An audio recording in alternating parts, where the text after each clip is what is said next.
다 같이 신앙 고백 드리겠습니다. 나는 전능하신 아버지 하나님 천지의 창조주를 믿습니다.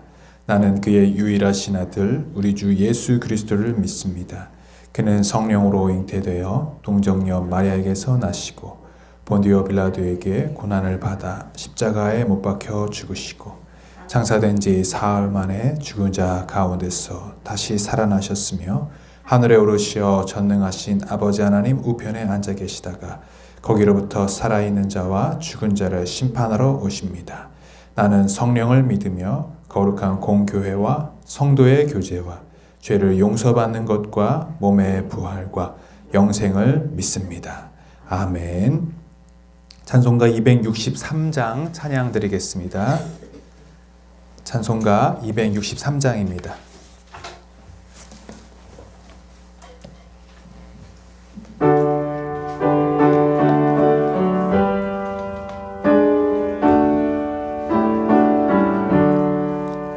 이 세상 험하고 나 비록 약하나 늘 기도 힘쓰면 큰 권능 얻겠네. 주의 은혜로 대속받아서 비와 같이 붉은 죄 눈같이 이겠네. 주님의 권능은 한없이 크오니 돌 같은 내 마음 꼭 녹여주소서. 주의 은혜로 대속받아서 비와 같이 붉은 죄 눈같이 이겠네. 내 맘이 약하여 늘 넘어지오니 주 예수 힘주사 굳세게 하소서. 주의 은혜로 대속하여서 비와 같이 붉은 죄 눈같이 이겠네. 죄사함 받은 후 새 사람 되어서 주 앞에 서는 나 늘 찬송하겠네. 주의 은혜로 대속받아서 비와 같이 붉은 죄 눈같이 이겠네. 아멘. 하나님의 말씀 데살로니가 후서 1장입니다.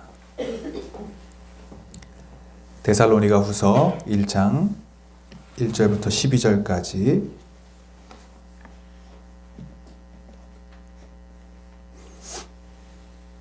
찾으신 줄 알고 제가 먼저 한 절 읽고 함께 교독하시겠습니다. 바울과 실루아노와 디모데가 하나님 우리 아버지와 주 예수 그리스도 안에 있는 데살로니가 사람의 교회에 이 편지를 씁니다. 하나님 아버지와 주 예수 그리스도께서 내려주신 은혜와 평화가 여러분에게 있기를 빕니다.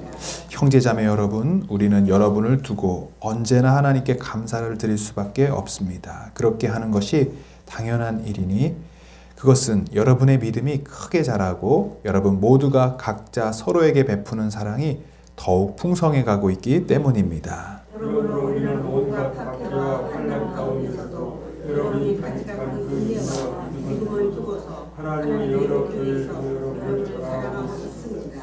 이 일은 하나님의 공의로운 심판의 표이니 하나님께서 여러분을 하나님 나라에 합당한 사람이 되게 하시려고 주신 것입니다. 여러분은 참으로 그 나라를 위하여 고난을 당하고 있습니다. 하나님은 공의를 베푸십니다. 괴로움을 받는 여러분에게는 우리와 함께 안식으로 갚아 주십니다. 이 일은 주 예수께서 자기의 권능 있는 천사들과 함께 하늘로부터 불빛을 쌓여 나타나셔서 하나님 말을 못하는 자들과 우리 주 예수의 복음에 순종하지 않는 자들을 처벌할 때에 일어날 것입니다. 그들은 주님 앞과 주님의 권능의 영광에서 떨어져 나가서 영원히 멸망하는 형벌을 받을 것입니다. 그날에 주님께서 오시면 자기 성도들에게 영광을 받으시고 모든 믿는 사람에게서 찬사를 받으실 것입니다. 여러분, 우리가 여러분에게 전한 증거를 주었습니다. 그러므로 우리가 언제나 여러분을 위하여 기도합니다. 그것은 우리 하나님께서 여러분을 그의 부르심에 합당한 사람이 되게 해 주시며 또 그의 능력으로 모든 선한 뜻과 믿음의 행위를 완성해 주시기를 비는 것입니다. 이렇게 해서 우리 하나님과 주 예수 그리스도의 은혜로 우리 주 예수 그리스도님이 여러분에게서 영광을 받고 여러분도 그리스도 안에서 영광을 받게 하려는 것입니다. 아멘. 오늘도 이 새벽에 하나님께서 예배하신 큰 축복과 은혜가 여러분과 함께 하시기를 축원합니다. 온라인으로 예배하시는 가정에서도 동일하게 하나님의 은혜가 있기를 원합니다. 오늘 이제 데살로니가 후서 말씀을 나눕니다. 어제까지 데살로니가 전서의 말씀이었고요. 전서와 후서는 서로 다른 편지이죠. 첫 번째 편지, 두 번째 데살로니가 교회에 보내는 편지라고 보시면 되고요. 1절 말씀을 보면은 바울과 실루아노와 디모데가 보내는 편지다라고 말하고요. 이것은 데살로니가 전서도 동일하죠. 편지를 보내는 사람은 세 사람, 바울의 동역자 실라와 그리고 디모데라고 말씀하고 있습니다. 그래서 이 편지를 쓰는 그 역사적 배경과 시간은 비슷한 시기로 보고 있습니다. 그래서 데살로니가 교회에 편지를 보내고 그 편지를 받은 다음에 이제 편지를 전달한 사신이 돌아오는 시간이 있지 않습니까? 그 소식을 또 듣자마자 급히 썼다라고 지금 보고 있습니다. 그래서 짧게는 한 2, 3개월, 또 정확한 시간은 나와 있지 않지만 길어도 6개월 안에 쓰여진 두 번째로 보내진 편지라고 보고 있습니다.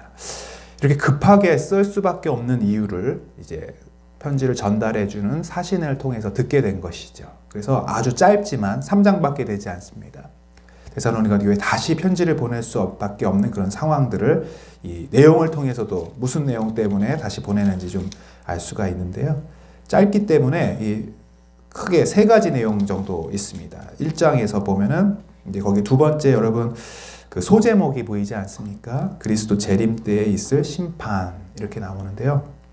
첫 번째는 지금 핍박이 굉장히 심하다라는 것을 이제 편지를 전달해 준 사신을 통해서 듣게 됩니다. 그래서 그 심판에 여러 가지 핍박을 잘 어떻게 견뎌야 될지 이런 부분, 그리고 곧 주님이 오십니다라는 재림에 대한 내용이고요. 두 번째는 이 재림에 대하여서 이단들이 미혹하고 임박한 재림에 대해서 너무나 이제 곧 오기 때문에 여러분들 가산을 다 정리하고 또 생업도 포기하고 그렇게 바라보고 가십시오. 마치 그 최근에 있었던 다미선교회 이단과 같은 그런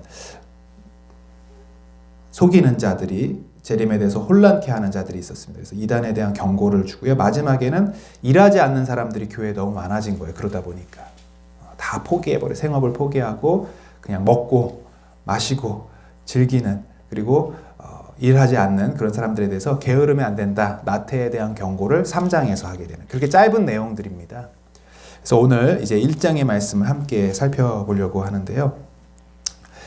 바울에게 이제 다시 되돌아온 데살로니가 교회의 소식을 들었는데, 첫 번째는 데살로니가 지역에 엄청난 환난과 핍박이 있었다는 소문을 이제 듣게 됩니다. 그런데 감사한 것은 그런 환난과 핍박 속에서도 데살로니가 교회에 여러 성도들이 정말로 어려운 가운데도 믿음을 지켜나가고, 지켜나가는 것뿐만 아니라 그 믿음이 크게 자라나고 있다라는 소식을 들었습니다. 그래서 너무나 이 부분에 대해서 감사하고 하나님께 영광 돌리지 않을 수 없다, 감사드리지 않을 수 없다는 내용들이 이제 초반에 나옵니다. 또 하나 감사한 소식은 그들이 그런 어려움 가운데도 서로 사랑으로 섬기고 서로에게 베풀고 있다, 사랑이 풍성해져 가고 있다라는 소식을 듣게 됩니다. 한번 1절, 2절을 같이 읽어보겠습니다. 2절, 3절까지 시작. 바울과 실루아노와 디모데가 하나님 우리 아버지와 주 예수 그리스도 안에 있는 데살로니가 사람의 교회에 이 편지를 씁니다. 하나님 아버지와 주 예수 그리스도께서 내려주시는 은혜와 평화가 여러분에게 있기를 빕니다. 형제자매 여러분, 우리는 여러분을 두고 언제나 하나님께 감사를 드릴 수밖에 없습니다. 그렇게 하는 것이 당연한 일이니 그것은 여러분의 믿음이 크게 자라고 여러분 모두가 각자 서로에게 베푸는 사랑이 더욱 풍성해 가고 있기 때문입니다. 아멘. 여러분 여기서 이 믿음이 크게 자란다라고 하는 것은 이 헬라어 표현에 의하면 그냥 믿음이 하나, 둘, 셋, 넷 이렇게 커가는 게 아니라 하나가 둘이 되고 둘이 넷이 되고 넷이 여덟이 되고 이렇게 급속도로 성장해가는 믿음을 표현하는 단어를 사용했습니다. 우리의 신앙은요, 우리의 믿음은 계속 자라나야 됩니다. 그리고 성장해야 될 줄로 믿습니다. 우리의 믿음이 자라나기 위해서 믿음은 들음에서 나고 들음은 그리스도의 말씀으로 말미암다 라고 했는데 이 데살로니가 교회의 성도들은 바울로부터 전해 들은 그 복음의 말씀 그리고 편지를 통해서 사도들의 서신들을 통해서 배우는 귀한 말씀들을 붙잡고 또 구약 성경의 예언들을 그들의 삶의 말씀으로 적용하면서 어려움 가운데서도 환난 가운데서도 그 말씀을 간절히 붙잡고 있었기 때문에 그들의 믿음이 성장할 수 있었다고 말합니다. 특별히 데살로니가 전서에 보면 바울이 그들을 칭찬할 때 하나님의 말씀을 사람의 말로 받지 않고 하나님의 말씀으로 받았다라는 그런 표현을 하죠. 그래서 그들이 말씀을 대하는 태도가 그들의 믿음을 성장하게 하는 데 있어서 굉장히 중요한 요소였다라는 것을 볼 수 있습니다. 그래서 여러분 우리의 믿음이 성장하기 위해서는 우리가 이 말씀을 붙잡고 그 말씀을 우리의 삶 가운데 적용해가는 것이 필요하고요. 그렇게 해서 우리의 믿음이 자라나고 성장할 때 바울이 하나님께 감사하듯이 바울의 마음에 기쁨이 되었고요. 또 이는 동시에 하나님에게도 큰 기쁨이 될 것이라고 믿는 것이죠. 특별히 두 번째 감사했던 것은 믿음이 크게 자라는 것뿐만 아니라 이 데살로니가 교회 성도들이 정말 어려운 가운데도 각자 서로에게 베푸는 사랑이 더욱 풍성해져 가고 있다라고 말하고 있습니다. 여러분 두 가지가 우리가 자라나야 되는데 첫 번째는 방금 말씀드린 대로 믿음이 자라나야 되고요. 두 번째는 우리 안에 사랑이 풍성해져야 될 줄로 믿습니다.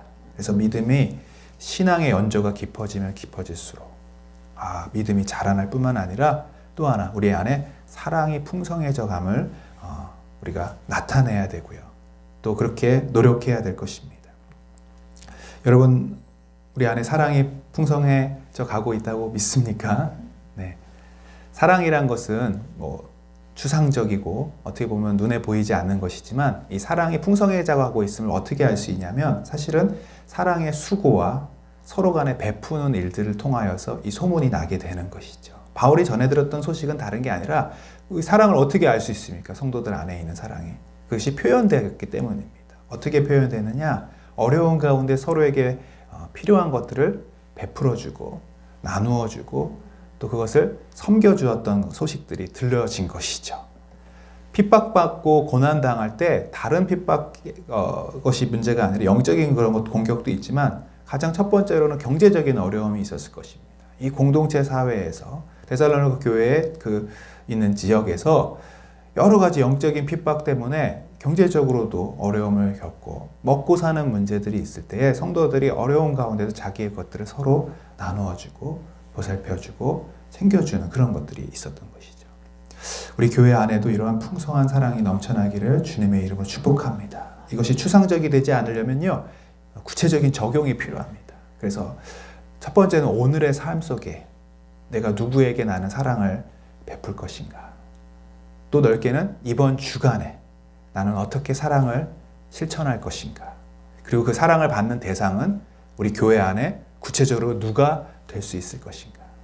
이렇게 되면요 되게 막연하게 그렇지 사랑이란 건 참 좋지 사랑해야지 라고 생각했지만 구체적으로 적용해보고 어떤 대상들을 생각해보면 이게 쉽지 않다라는 생각을 하게 됩니다. 사랑 자체 섬기는 것이 어려워서가 아니라 마땅히 이것을 구체적으로 계획하고 실천하는 것이 생각해보지 않았기 때문에 어려운 경우가 있습니다. 하기가 어렵다기보다는 계획하고 실천하는 것이 쉽지 않다는 것이죠. 그래서 항상 이 사랑에 대하여서 좀 구체적일 필요가 있는 것 같습니다. 내가 오늘 우리 구역, 작게는 그리고 넓게는 우리 구역이 아니더라도 우리 같은 전도회, 그리고 또는 도움이 필요한 사람이 누가 있을까? 내가 나누어 줄 수 있는 것들이 무엇이 있을까? 이렇게 생각해보고 또 그것을 실천하는 것이 굉장히 중요할 것입니다. 특별히 대면화에서 만날 수는 없겠지만 전화로 또는 문자로 또 어려움을 겪고 있는 분들에게 사랑의 안부를 전해주는 것. 이 작은 실천들을 통해서 교회 안에 사랑이 조금씩 나눠지고 자라나고 풍성해질 수 있는 것이죠. 하나님께서 원하시는 것이 이 두 가지입니다. 우리의 믿음이 자라나고 또 그와 동시에 서로 사랑을 베푸는 그런 교회가 되는 것. 얼마나 하나님께서 기뻐하실지 이 바울의 마음을 통하여 데살로니가 교회에 풍성해지는 믿음과 사랑을 통해 우리가 깨닫게 되는 것입니다.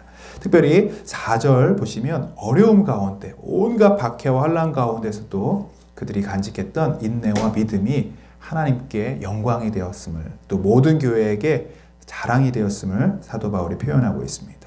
자, 4절 그리고 5절 한번 읽어보겠습니다. 시작. 그러므로 우리는 온갖 박해와 환난 가운데서도 여러분이 간직한 그 인내와 믿음을 두고서 하나님의 여러 교회에서 여러분을 자랑하고 있습니다. 이 일은 하나님의 공의로운 심판의 표이니 하나님께서 여러분을 하나님 나라에 합당한 사람이 되게 하시려고 주신 것입니다. 여러분은 참으로 그 나라를 위하여 고난을 당하고 있습니다. 온갖 박해와 환난 가운데서, 여기서 이 박해와 환난을 표현한 이 단어의 뜻이 뭐냐면요, 짓누르다라는 뜻이 있습니다. 우리의 가슴에 마치 무거운 돌 하나를 탁 넣은 것처럼 늘 답답하고 힘들고 어려운 그런 상황과 환경들이 이 데살로니가 교회에 있었다는 거예요. 교회가 평안하고 아무 일도 없어야 될 것 같지만 사실은 그렇지 않습니다. 우리 성도의 삶이라는 것 자체가, 또 교회가 성장해가고 부흥해가는 그 과정 가운데 항상 박해와 환난이 있음을 우리는 기억해야 합니다. 이것이 막 이상한 일 만난 것처럼 당혹스러워하거나 하지 말라고 성경은 이야기하고 있습니다. 왜요? 이것이 믿음의 길에 당연한 것이기 때문입니다. 철로역정이라는 존 버년이 쓴 그 소설을 보면은 계속해서 끊임없이 우리 하나님 나라 도성에 이르기 때까지 한시도 어려움이 없는 적이 없습니다.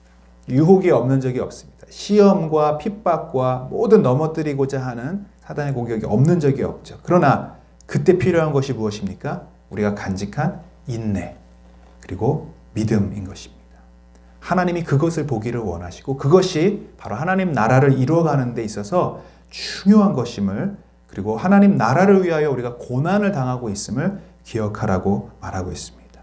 그래서 여러분, 우리가 두 가지를 이 시간 깨닫기를 원하는데, 첫 번째, 성도의 고난은 우연이 아니라 하나님의 계획과 목적이 있다라는 것입니다. 하나님의 계획과 목적. 그것이 무엇입니까? 오늘 5절에 보면은 참으로 그 나라를 위하여 고난을 당한 것입니다. 이것을 더 구체적으로 그 앞에 설명하고 있죠. 어떤 고난이냐? 여러분을 하나님 나라에 합당한 사람이 되게 하시려고 주신 고난이다 라고 말합니다. 목적이 있습니다. 우연히 다가온 것이 아닙니다. 이 고난은 바로 우리를 성장시키고 성숙시키며 하나님 나라에 합당한 자가 되기 위한 반드시 필요한 절차다라고 이야기하고 있습니다. 마치 금이 온전한 정금이 되기 위하여서 그 뜨거운 용광로 속에 들어가 그 모든 불순물들이 제거되고 더러운 것들이 제거되고 새롭게 그리고 깨끗하게 되어지는 것처럼 우리의 삶 가운데 우리의 모든 불순물들이 연단과 고난을 통하여 다 제거되고 하나님의 새로운 축복의 삶으로 변화지고, 그것이 우리에게 하나님 나라에 합당한 사람이 되어져 가는 과정임을 우리가 기억해야 될 줄로 믿습니다. 그래서 오늘 우리 삶에 고난이 다가올 때 하나님, 이 고난의 목적이 무엇인지 깨닫게 해주십시오. 하나님, 이 고난을 통하여 내가 어떤 사람이 되기를 원하는지 알려주십시오. 이런 것들이 우리의 기도 제목이 되어야 할 것입니다. 환난은 인내를 낳고 인내는 연단을 낳고 연단은 소망을 이루어내는 줄로 믿습니다. 두 번째, 이 성도의 고난은요, 목적이 있다고 그랬죠. 두 번째, 이 성도의 고난에는 끝이 있다라고 볼 수 있습니다. 우리 6절, 7절, 그리고 8절까지 같이 읽어보겠습니다. 시작. 하나님은 공의를 베푸십니다. 여러분을 괴롭히는 자들에게는 괴롭힘으로 갚아주시고 괴로움을 받는 여러분에게는 우리와 함께 안식으로 갚아주십니다. 이 일은 주 예수께서 자기의 권능 있는 천사들과 함께 하늘로부터 불꽃에 쌓여 나타나셔서 하나님을 알지 못하는 자들과 우리 주 예수의 복음에 순종하지 않는 자들을 처벌하실 때에 일어나실 것입니다. 아멘. 6절에 보면 처벌할 때에 이러한 모든 회복과 우리 믿는 자의 편에서는 구원이 일어나는 것이고요. 하나님의 공의를 통하여 우리를 괴롭히는 자들에게는 처벌하는 날이 될 것이다 라고 말합니다. 구약성경에 보면 주의 날이라는 표현이 많이 나옵니다. 이것은 무엇이냐면 하나님이 심판하시는 날입니다. 근데 이 심판이라는 것이 물론 두려움의 모습이 보이지만 우리 성도들에게는 사실은 구원의 날, 회복의 날, 기쁨의 날입니다. 우리가 계속해서 예레미야 성경 말씀 살폈을 때도 그렇지 않습니까? 처음에는 여러 그 이방 나라를 통하여서 유다 백성들이 심판받고 징계받고 고난을 당한 것 같지만 사실상 나중에 살펴보면은 이 바빌론에 내리는 심판, 마지막엔 그것이 반드시 예언이 돼 있죠. 그리고 그때가 무슨 날입니까? 유다 백성, 이스라엘 백성으로부터는 구원받는 날이죠. 회복되는 날입니다. 고난이 끝나는 날입니다. 하나님께서는 반드시 이 날을 정해놓고 계심을 여러분 믿으시길 바랍니다. 아까 고난에는 목적이 있다고 말씀드렸습니다. 그리고 고난에는 뭐가 있습니까? 끝이 있습니다. 마지막이 있다는 것입니다. 아무리 그 고난이 힘들고 어려울지라도 곧 하나님의 때가 오면 우리의 고난이 끝이 날 것이고 우리에게 어려움을 주고 또 우리를 힘들게 하고 또 여기서 보면은 그렇게 적극적으로 괴롭히는 자들이 아닐지라도 하나님을 알지 못하는 자들에게도 내리는 심판이 있고요. 또 주 예수의 복음에 순종하지 않는 자들에게도 심판이 있다라고 말씀하십니다. 그 날, 그때가 이제 곧 오게 된다는 것입니다. 그래서 우리 성도는요, 항상 이 날을 기다리는 자가 되어야 할 줄로 믿습니다. 마라나타, 주 예수여 어서 오시옵소서. 이 땅 가운데 소망을 두고 이 땅에서의 어떤 삶의 거기에 만족을 두는 사람들이 아니라 하나님이 오시고 예수님이 재림하시는 그때 우리의 소망이 있게 되는 것이죠. 우리 9절, 10절 한번 읽어보도록 하겠습니다. 시작. 그들은 주님 앞과 주님의 권능의 영광에서 떨어져 나가서 영원히 멸망하는 형벌을 받을 것입니다. 그날에 주님께서 오시면 자기 성도들에게서 영광을 받으시고 모든 믿는 사람에게서 찬사를 받으실 것입니다. 여러분은 우리가 여러분에게 전한 증거를 믿었습니다. 아멘. 사실 오늘날 예수님께서 다시 오신다 이런 재림에 대한 말씀을 전할 때 많은 사람들이 정말 빨리 오셨으면 좋겠다라는 생각을 하기보다는 먼저 두려워하거나 좀 더 있다 오시면 좋겠다는 생각을 하는 분들도 많이 있습니다. 근데 이 한 5, 60년 전만 해도 6.25를 겪거나 어려움을 겪는 시기에는 이 재림에 대한 소망들이 더 컸던 것 같습니다. 이 세상의 삶이 녹록지 않고 고난이 있고 어려움이 있기 때문에 항상 이 재림에 대한 기대와 소망이 있었던 거죠. 데살로니가 교회는 더 했을 것 같습니다. 정말 하루하루 살아가는 것이 죽음의 위협 속에서 핍박과 환난 속에서 이 소망이 언제나 있었던 것이죠. 여러분, 그런데 중요한 것은 이 삶이 행복하고 또 이 삶의 만족을 느끼면서 이 소망이 사라지면 안 된다는 것입니다. 왜요? 우리는 영원한 삶을 소망하는 사람들이기 때문입니다. 이 세상은 너무나 짧고 안개와 같다고 성경은 말씀하고 있습니다. 이 없어질 것들, 썩어질 것들에 대해서 만족을 느끼면 사실은 영원한 가치들을 우리가 잃어버리기 쉽습니다. 그래서 우리의 시선이 어디에 있어야 됩니까? 항상 영원한 것, 그리고 하나님의 것들, 하나님 나라를 바라보라는 것이죠. 이 재림이 꼭 어떤 심판만을 의미하는 것이 아니라 우리에게 있어서는 하나님의 구원이 약속된 날이기 때문에 우리의 시선이 항상 바른 이 땅을, 현실을 디디고 있지만 우리 시선이 어디를 봐야 됩니까? 주님 다시 오시는 그날, 우리가 주님 앞에 서게 되는 그 날을 통하여 영광 받으실 그날을 바라봐야 되는 것입니다. 그날에 어떤 일이 있습니까? 10절에 보니까 하나님께서는 우리 성도들을 통하여 영광을 받으신다는 것입니다. 여러분들을 통하여 하나님이 영광스럽게 된다는 겁니다. 여러분 그날을 기대해 보시길 바랍니다. 그날에 하나님이 여러분 한 사람 한 사람을 통하여 정말 수고하고 잘했다. 정말 잘 견뎠다. 너희들이 나를 영화롭게 하는구나 라고 말씀하시는 거죠. 그리고 동시에 11절 12절 보시면은 11절 12절 한번 읽어보겠습니다. 그날은 또 어떤 일이 일어납니까? 11절 12절 시작. 그러므로 우리가 언제나 여러분을 위하여 기도합니다. 그것은 우리 하나님께서 여러분을 그의 부르심에 합당한 사람이 되게 해주시며 또 그의 능력으로 모든 선한 뜻과 믿음의 행위를 완성해 주시기를 비는 것입니다. 이렇게 해서 우리 하나님과 주 예수 그리스도의 은혜로 우리 주 예수의 이름이 여러분에게서 영광을 받고 여러분도 그리스도 안에서 영광을 받게 하려는 것입니다. 아멘. 그 날은요, 하나님도 우리를 통하여 영광을 받으시지만 동시에 여러분도 그리스도 안에서 영광을 받는 것입니다. 영광의 면류관을 쓰는 날, 우리가 그동안 어려움과 모든 환난을 고난을 참은 그 이유들을 깨닫게 될 것이고, 그날에는 하나님이 우리를 통하여 영광 받으시고 우리도 하나님의 그 영광을 입는 날이 올 것이라는 것입니다. 그 날이 오기까지 11절에 보면은 그분의 능력으로 합당한 사람이 되게 해주시고 또 모든 선한 뜻과 믿음의 행위를 완성케 하신다라고 말씀하고 계시죠. 여러분 이 날이 우리에게 곧 오게 될 줄로 믿습니다. 어려움과 환난들을 이기시고 인내하시는 가운데 하나님 앞에 서게 될 때에 하나님은 우리를 통해 영광을 받으시고 또 우리는 하나님이 주시는 놀라운 축복과 은혜와 영광을 얻게 되는 날, 이 날을 바라봐야 될 것입니다. 그래서 다시 한번 말씀드리는 것은 두 가지 고난의 의미. 첫 번째는 고난에는 목적이 있습니다. 우리 하나님 나라에 합당한 사람이 되게 하시려는 목적. 두 번째, 고난은 끝이 있습니다. 그날에는 하나님의 공의로운 심판이 있을 텐데 그날은 결국 우리에게는 구원의 날, 기쁨의 날이 될 것이라는 것입니다. 2000년 전에도 이 재림에 대한 소망이 있었겠지만 시간이 계속 지나면서 언제 주님 오시지? 이게 이렇게 길어질 수 있나? 라는 생각이 드는데 항상 성도는요, 오늘이 재림의 때고 오늘이 마지막이다라는 마음으로 살아가야 할 것입니다. 특별히 오늘은 말세 지말이라고 오늘날 얘기하지 않습니까? 말세 중에서도 마지막이라는 것입니다.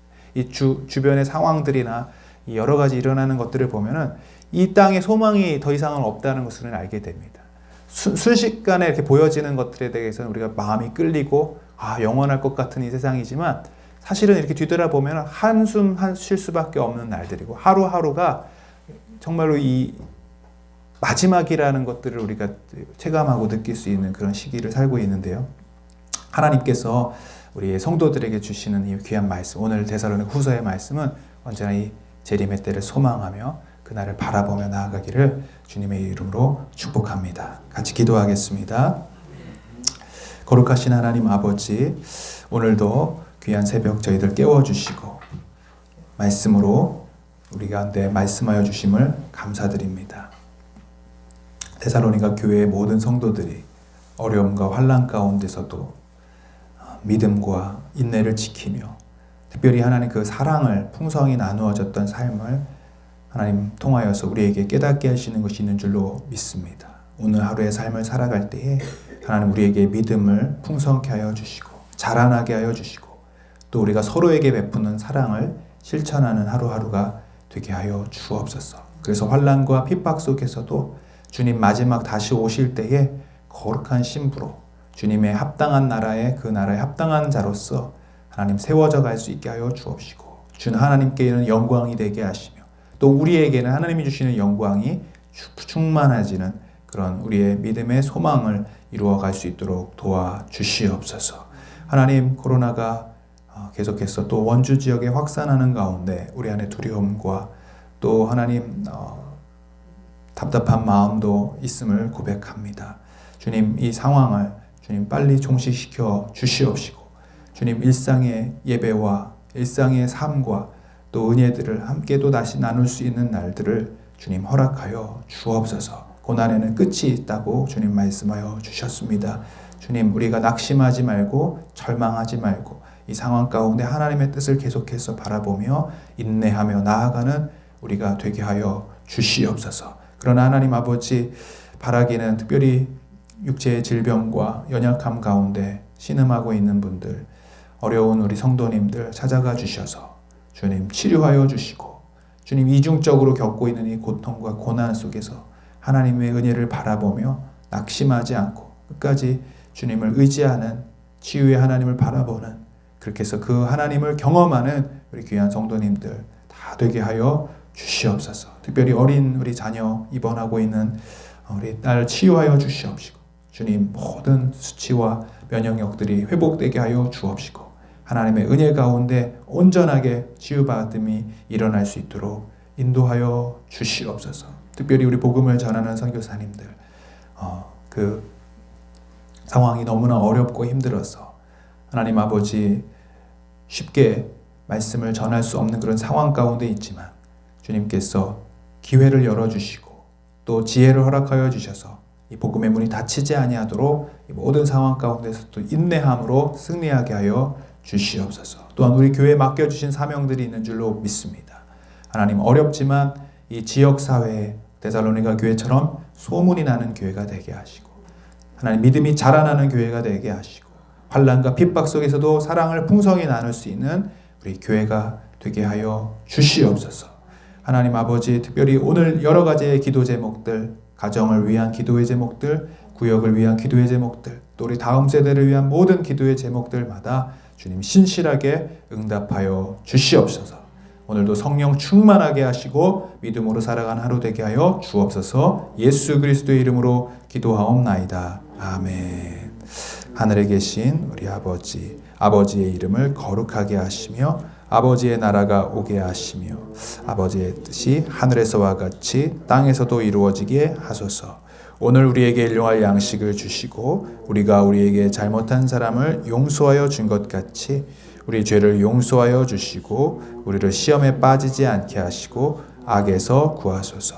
나라와 권능과 영광이 영원히 아버지의 것입니다. 아멘. 계속해서 기도하시겠습니다.